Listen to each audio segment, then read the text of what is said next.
Assalamu alaikum, Жаңдор каналының катталуучулары жана көрөрмандары, туугандар, амансыздарбы, барыңыздар.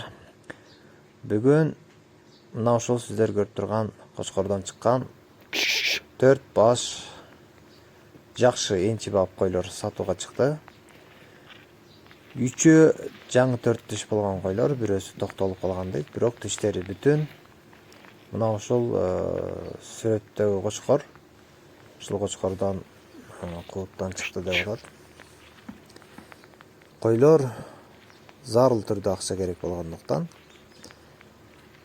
тез арада сатууга чыкты. Туугандар, кимде ким кой издеп, энчи издеп жүргөн болсо, мына ушул койлорду көрсөңүздөр болот.